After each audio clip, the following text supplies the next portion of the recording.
Bom dia para você aí de casa, eu sou o Cássio, estou trazendo Conexão Tech hoje de uma maneira muito especial. Nós vamos falar de tecnologia? Claro que vamos, a tecnologia está sempre em alta, mas hoje eu trouxe dois assuntos que talvez você precise de mais informação. Eu trouxe o TEA, transtorno do espectro autista, e também das altas habilidades. Talvez o seu filho esteja apresentando alguma coisa e você nem está informado sobre isso. Por isso, eu trouxe aqui as três especialistas, né? Vou começar pela Ruth, para não poder errar, a Ruth Soeiro, que ela é do Borboleta Atípica. A quem também eu estendo parabéns para toda a equipe que fez aquele evento fantástico. Parabéns, que vocês continuem esse trabalho. E a Carla, da Educação Especial da Secretaria da Educação aqui, secretaria que eu até já mando um abraço para a Renata, estou aguardando ela aqui, e também tenho a Daniela Honório, da Educação Especial também aqui, né, do CEDET. Você sabe o que é o CEDET? Você vai saber tudo isso hoje aqui no Conexão Tech. Meninas, falar de altas habilidades, falar de educação especial, é um tema muito sensível, porque existe uma linha tênue sobre tudo isso. E eu vou começar assim, falando de tecnologia, e vou começar com a Carla aqui. Carla, a tecnologia, ela está ajudando, ela aproxima as altas habilidades, ela ajuda isso a acontecer? Sim. Lá no CEDET nós trabalhamos com a identificação dos domínios de inteligência e também com o plano individual de trabalho. Então, a depender do domínio de inteligência que a criança é identificada, nós direcionamos, né, o plano de trabalho dele para aquilo que ele tem afinidade, que ele faz bem.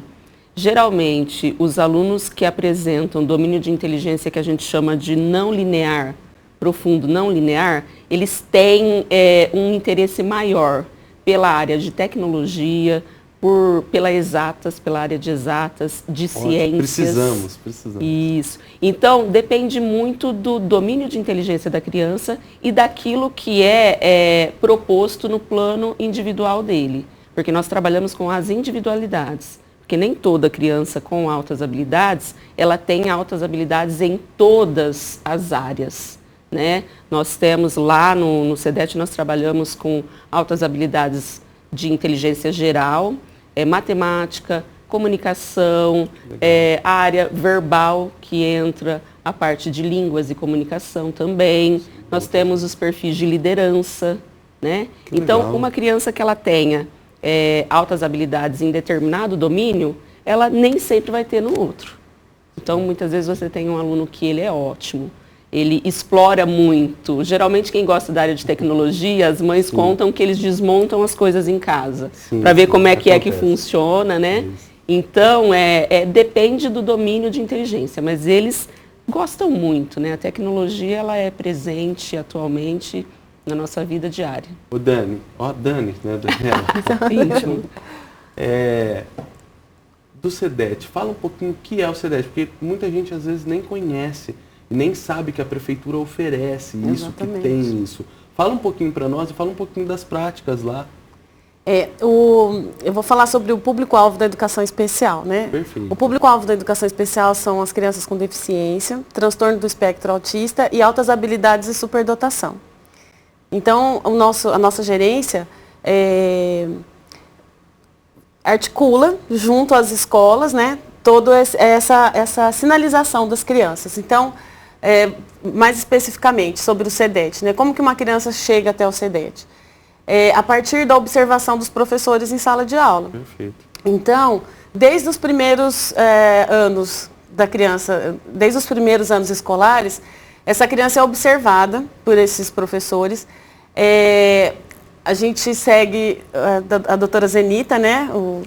Que a gente tem um formulário que vai para as escolas. Sim. Esses professores observam essas crianças e elas preenchem essa... É uma avaliação, né, Carla? Preenchem e aí essa criança vai lá para o CEDET, né? Uhum. Para os profissionais analisarem, e essa criança é sinalizada uma vez. Aí, no outro ano, novamente, essa criança é sinalizada novamente, 2 sinalizações, a gente já convida, né, a partir de uma conversa com a família, enfim, para essa criança começar a participar do CEDET. Então, é por meio de sinalização, né? São muitos alunos, então... e o professor... 20 mil, a Karina teve aqui 20 mil, mais ou menos. É, isso mesmo. E assim, e os professores, eles são o melhor profissional para ver isso, porque ele fica muito tempo com essa criança, né? Todos, 5 dias na semana, 5 horas por dia, enfim. Então, ele tem um parâmetro de observação, até mesmo porque ele convive com muitas crianças. E a porta de entrada para o CEDET é essa. E aí eu vou vir para a Ruth. Ruth, você como mãe também, claro, representando o movimento Borboleta Atípica, mas como mãe atípica também, né? Que está lá junto, vivendo tudo isso, a importância dos pais fazerem esse processo. A importância do pai também aceitar isso, porque a gente que ouve falar muito sobre tudo isso, a gente vê que existe uma resistência. Às vezes o pai ou os avós, né, começam a resistir, criar barreiras. Fala um pouquinho da tua experiência como mãe para nós. Então, a minha experiência como mãe é o seguinte. Meu filho, né, ele começou a estudar na educação infantil com 2 anos. E com 2 município? Anos, não era aqui, era em outra cidade, no Rio de Janeiro. E com 2 anos, a escola sinalizou, né? Sinalizou que ele tinha alguns potenciais e algumas dificuldades, né? E aí a gente foi atrás de especialista e entender todo o processo. Eu entendo que quando a mãe, né, o familiar, os responsáveis, eles entendem sobre o assunto, eles conseguem dar maior suporte para essa criança nesse desenvolvimento. Perfeito. Porque quando a gente fala das altas habilidades, a gente fala de um extremo onde tem um potencial muito elevado. E a gente também, quando fala de uma condição, uma deficiência, que no caso o meu filho tem as 2 condições, que é o autismo e as altas habilidades associadas ao TDAH, a gente fala de um outro extremo que a gente pode dizer que é um rebaixamento, né, de um potencial, uma dificuldade. E é o mundo da mãe cai. Isso.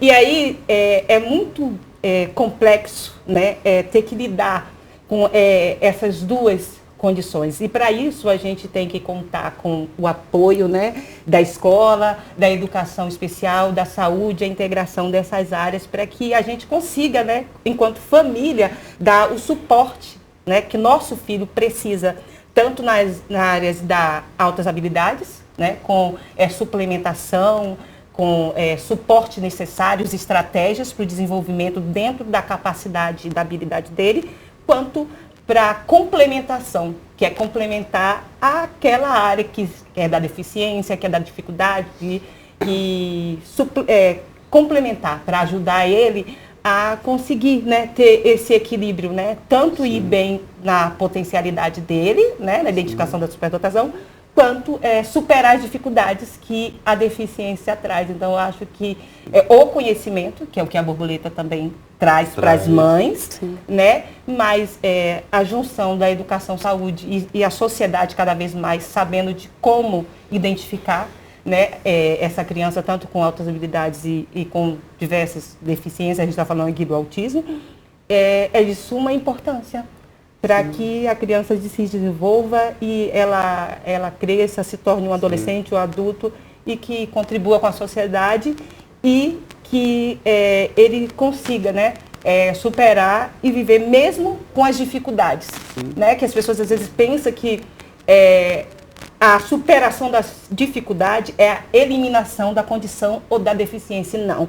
A superação da dificuldade é a gente viver dia após dia com a nossa condição, né? Ou com a condição dos nossos filhos, mas sabendo que temos estratégias, temos conhecimentos, temos uma sociedade mais inclusiva e consciente. Eu vou fazer um parênteses para vocês aqui da importância do professor nesse papel. Sim. Porque, né, a Daniela falou, você falou também, a importância do professor nesse papel e a importância dos pais ouvirem os professores. Porque às vezes o professor, principalmente do ensino infantil, ele olha para aquela criança, ele entende isso. Você falou 2 anos do seu filho, e ele nem falou daqui de Rio Preto, né? Você estava lá no Rio ainda. O professor te chamou e você, como mãe, falou, nossa, como que eu posso ajudar o meu filho? Ninguém quer mais ajudar que o pai e a mãe, mas o professor está olhando e ele vê, de repente, pelo tempo que ele passa com essa criança, a necessidade dessa criança lá. Estou falando tudo isso porque eu também sou um apaixonado do assunto e quero aproveitar e mandar um abraço para o meu amigo Leandro Matos. O Leandro Matos, da Cogniscience, desenvolveu um aplicativo especialmente para isso. Depois nós vamos, qualquer dia, trabalhar juntos aí tudo isso. Bom, vou falar um pouquinho do CEDET lá. Eu assim, tenho os recursos como a realidade aumentada, Carla. Inteligência artificial, que elas já estão fazendo parte até do atendimento. Qual que é o retorno ali que você percebeu? O que você tem lá de tecnologia envolvida hoje? Nós temos lá grupos de interesse, né? Então, como eu disse, a depender do domínio de inteligência da criança, ela participa de grupos. Nós temos lá um grupo de informática bem interessante. Esses dias eu estive lá visitando. Então, nós temos uma variação. Você tem criança de 8 anos com criança de 11 anos, porque depende do interesse da criança. Eles estavam numa aula de informática fazendo um exercício lá de programação e o benefício é qual? Quando a criança ela é colocada, né, ela é, não digo nem exposta, mas ela tem a oportunidade de participar de atividades daquela que é do domínio de inteligência dela, ela se sente de certa forma valorizada, né, porque ela é estimulada, né, dentro do domínio de inteligência dela. Então, aí sim ele se sente especial. Exatamente, ela consegue explorar, né, melhor. Você percebe que eles têm uma concentração maior, eles focam muito naquilo ali que eles estão fazendo. O dia que eu visitei a aula, teve aluno que nem viu que eu entrei na sala, que eu saí, que eu conversei, de tão compenetrado que ele estava lá e prestando atenção no que ele estava fazendo. Então, eu penso que o benefício é esse, é você valorizar aquilo que a criança, né, tem de potencial e oportunizar. Porque a doutora Zenita, né, que é a pesquisadora da qual nós adotamos essa metodologia, ela diz que se a criança não tiver a oportunidade de demonstrar o potencial dela, nós nunca vamos saber, né, se ela tem potencial ou não. Por exemplo, se uma criança ela tem facilidade ou ela tem um domínio voltado para a área de música, né, de tocar algum instrumento. Sim. Se ela não tem oportunidade de ser exposta a esse tipo de atividade ou de ter um instrumento musical ou participar de alguma aula, nunca vai saber que ela tem esse domínio de inteligência, entendeu? Então, a oportunidade que esses projetos proporcionam, eu acho que é muito benéfico para os alunos. Eu penso que a escola, né, ela tem que ser o primeiro lugar a verificar, não digo nem verificar, mas a identificar isso. A olhar para isso. E como você disse, o professor, ele tem um olhar muito privilegiado em relação à pesquisa, porque ele é o único profissional que permanece com a criança, né, o seu, sei lá, de repente, seu cliente, sim, né, 5 horas por dia, todos os dias da semana e na mesma faixa etária. Sim. Então é um campo, o professor... Consegue até comparar. Exatamente. Por quê? Porque a criança que ele está ali na sala de aula, ela é exposta aos mesmos estímulos. Então você tem a mesma faixa etária, os mesmos estímulos, e aí você consegue comparar. É muito rápido para a gente, enquanto professor, nós somos professoras, eu e a Daniela. A Ruth também é professora. A Ruth também Ó, eu vou ter que fazer um intervalo aqui, rapidinho, já já a gente volta. Esse assunto é apaixonante. Já já a gente volta.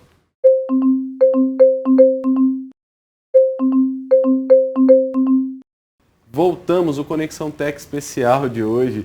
De novo, a gente tem os professores como protagonista. Esse mês nós estamos comemorando para você. Então, professor, continue. E aqui eu estou com as especialistas, porque nós estamos falando de altas habilidades, nós estamos falando de TEA, nós estamos falando de diversas outras habilidades que a gente vê acontecendo, coisas que estão sendo diagnosticadas agora. Daniela, como que a tecnologia tem ajudado não só as altas habilidades, mas o que mais que ela tem ajudado, o que mais tem contribuído? Bom, o atendimento educacional especializado, né, que é a nossa área, uma das funções principais é eliminar barreiras. E a tecnologia, ela vem para auxiliar essa quebra de barreiras, né? Porque o pensamento qual é a barreira que essa criança tem que ela não consegue aprender? A gente está lá para desenvolver materiais, desenvolver tecnologias assistivas para que ela consiga executar aquilo. Então, a tecnologia, ela vem nesse lugar de muita inovação, né? Eu e a Carla, nós tivemos numa feira... Vamos riscar isso aqui. Nós tivemos uma feira em São Paulo que é sobre tecnologia assistiva. E assim, nós vimos coisas incríveis que a gente olha e enche os olhos, sabe? Muita tecnologia para facilitar, para fazer ser possível, para que aquela pessoa consiga o máximo possível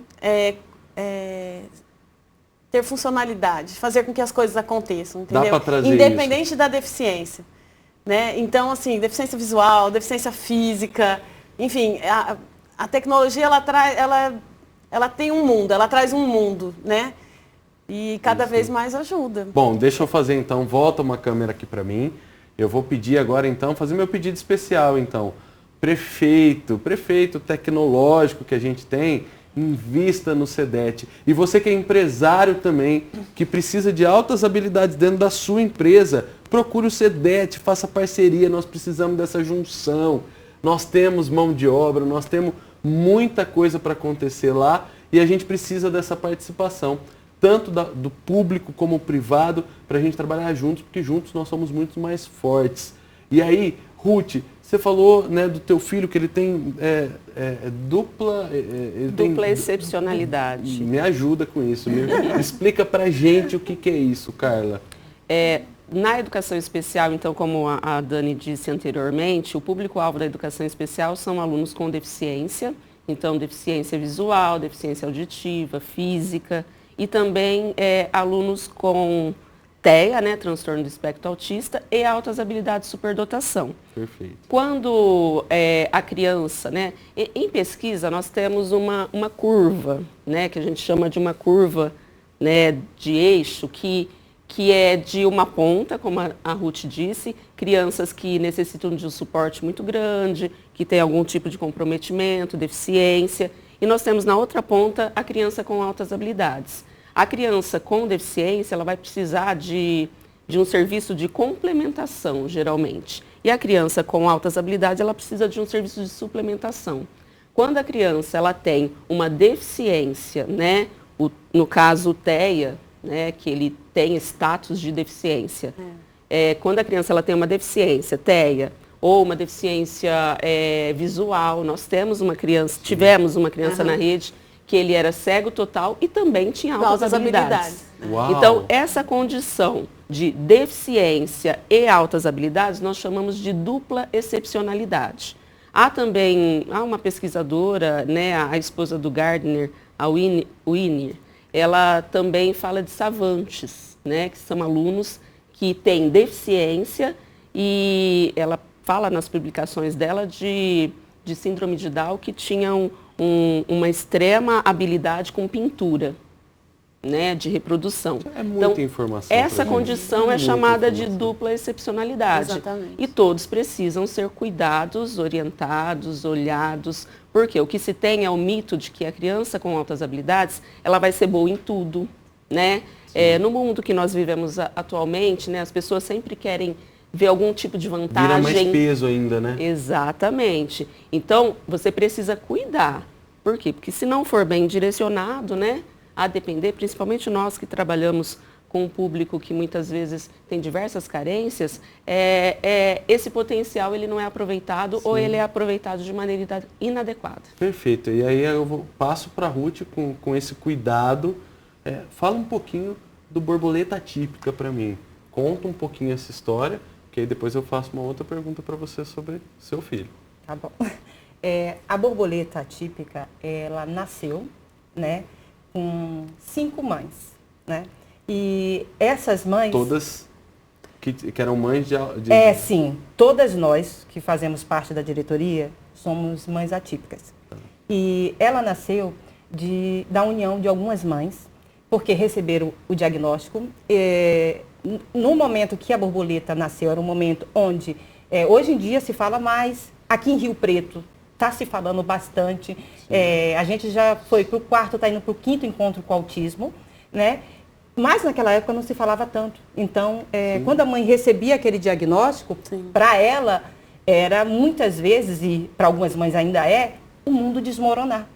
É você pensar, e agora, o que eu vou fazer? É um mundo desconhecido. Sim. Então, a borboleta nasceu a partir da desinformação, da falta de informação, de conhecimento. Então, a borboleta nasceu para levar conhecimento, borboleta, para dar asas ao conhecimento, para que todos, né, soubessem como é, quais são os primeiros sinais, como que ocorre, quais intervenções, o que é preciso fazer. Essa clareza que essas mães que iniciaram a borboleta atípica, que elas não tiveram naquele momento pela desinformação, pela não popularização dessas informações relacionadas ao espectro autista, as mães de hoje estão beneficiadas, né? Sempre tem que alguém abrir um caminho, né? E as mães da borboleta foram essas que abriram o caminho para o conhecimento, para disseminar as informações acerca do transtorno do espectro autista, mas junto, quando a gente traz o encontro, traz também o TDAH, traz outras deficiências, traz especialistas renomados que falam do assunto, né? Da neurodiversidade, em si, né? E eu acho que isso contribui muito para aquela mãe, principalmente, que ali recebe o diagnóstico, não sabe nada ainda, está perdida e precisa de um colo, de ajuda e de um suporte. E hoje lotando um teatro Sim. e fazendo um evento maravilhoso. Parabéns mais Sim, uma vez. sim. Mas agora, como mãe, Ruth, como que a tecnologia ajudou todo esse processo, né? De dupla, eu vou até o final eu consigo falar. Sim. Dupla excepcionalidade. Dupla excepcionalidade. Vamos lá. Dupla excepcionalidade, mas também, às vezes, também tem um nome que é pouco, a gente utiliza como sinônimo também, que é a dupla condição, se for mais fácil. Ah, muito mais fácil. Podia ter falado isso. Mas o mais próximo, né, é a dupla excepcionalidade, é a nomenclatura mais adequada. Mas em relação à tecnologia, o meu filho, ele apresentava muita dificuldade no registro, né? Ele, além do autismo, ele tem um TDAH. O autismo, às vezes, ele tem uma questão ali da musculatura, do fortalecimento. Então, ele tem uma dificuldade maior, ele tem um cansaço, né, maior. E aí tem a questão do TDAH e da desatenção também, que a professora, às vezes, já estava lá no meio do conteúdo e ele se perdeu por conta da desatenção e não conseguia acompanhar. E na escola onde ele estudava, que era uma escola do município, foi oferecido a tecnologia, né, do tablet. É uma tecnologia assistiva, tem diversas, né, tecnologias de baixo, de médio, de alto, né, custo. E, no caso, aí fica no médio, né, o tablet. E foi oferecido para ele. Então, o tablet para ele não tinha funcionalidade para acessar a internet, para absolutamente nada.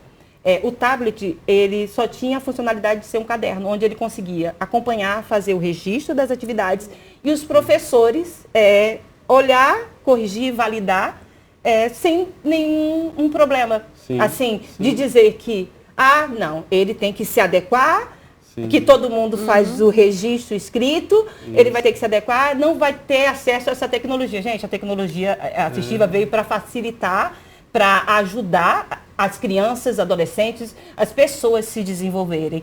Então, foi muito bom para o João. E você sabe que é importante você falar isso, porque nós tivemos aqui falando sobre o futuro do ensino infantil, e aí acho que a palavra principal que ficou é o equilíbrio. Nós temos que implantar a tecnologia na dosagem certa, do jeito certo. Né? Então não é contra a tecnologia, mas é do jeito certo. Não. Bom, o programa aqui poderia durar meio período, um período integral, a gente teria um dia inteiro para falar, assim como no evento. Mas, Daniela, para você dar uma mensagem ali, eu vou te dar a missão de dar uma mensagem para os pais, assim, como que eles podem olhar para todas essas habilidades e como eles podem buscar essa ajuda. Numa última mensagem para a gente fechar, o que você falaria para esses pais? Olha, o que eu tenho para dizer para os pais, e acho que para todas as pessoas, é buscar informação. E buscar informação num lugar de correto, né? Um lugar legítimo. Porque a informação é a nossa nosso melhor jeito de lidar com as coisas é a informação. Certo. A gente tem que tomar cuidado para não cair no senso comum. Então, a informação, Ótimo. Estudar sobre, só assim a gente vai poder ajudar. Perfeito, Exatamente. Perfeito. Vou deixar para a Carla uma missão mais difícil, viu, Daniela? Vai lá, Carla. Carla, para os professores, o que você falaria? Porque hoje a gente vê um aumento de olhar para isso muito grande. Qual mensagem você deixaria para os professores? Eu penso que, como você disse, tudo é uma questão de equilíbrio, né? E da gente perceber quais são as necessidades dos nossos alunos. Enquanto professor, qual é o momento, né, de eu, de repente, introduzir uma tecnologia, como essa tecnologia vai ser introduzida, porque quando a gente lida com criança, nós que somos adultos, geralmente a gente acha assim que algumas coisas são óbvias, né? Sim. Porque nós temos várias vivências, mas a criança não. Então, o momento certo de introduzir, qual tipo de tecnologia, o processo para se introduzir essa tecnologia e não ter medo. Porque a gente, enquanto professor, a gente, né, a gente ainda escreve na pedra, né? né? Na parede, com giz. Era assim. Isso. Então, se aventurar, né? Se aventurar, explorar e proporcionar para as crianças uma experiência do uso da tecnologia para além daquela que nós utilizamos socialmente, a gente utiliza em casa, né? Explorar a tecnologia de maneira que ela possa contribuir para o nosso desenvolvimento. Buscar isso. Né? Não só como entretenimento. Perfeito. Ruth, então vai ficar para você a missão de encerrar. E aí encerrar passando uma mensagem tanto para os pais, para os professores, para esse movimento que você faz parte e fala com muita paixão. O que a gente pode trazer de positivo de tudo isso que está acontecendo? Eu acredito que trazer de positivo, né, é o engajamento das pessoas. E esse engajamento de também entender que estamos aprendendo juntos. Não é algo pronto, né? São diversas condições, diversas situações que a gente está aprendendo a como lidar. Eu, como mãe, eu traço estratégias e diariamente eu vou ali tentando e às vezes algumas estratégias falham e está tudo bem. Porque para você acertar o alvo, você precisa tentar diversas vezes até acertar. Então eu acho que o que fica mesmo é que nós mães não podemos, né, desistir, mães responsáveis, cuidadores, não podemos desistir, devemos continuar, insistir e engajamento saúde, engajamento educação, engajamento sociedade, engajamento empresários. Vamos nos engajar na causa de tornar uma sociedade mais inclusiva, né, para todos, né? Não só para o meu filho. Bom, Isso. Eu não tenho nem palavras para terminar. O que eu posso deixar para você, pai, mãe, olhem para os seus filhos. Você tem uma joia aí. Então, cuide dela, conte com seus professores e tudo vai dar certo. Até a próxima!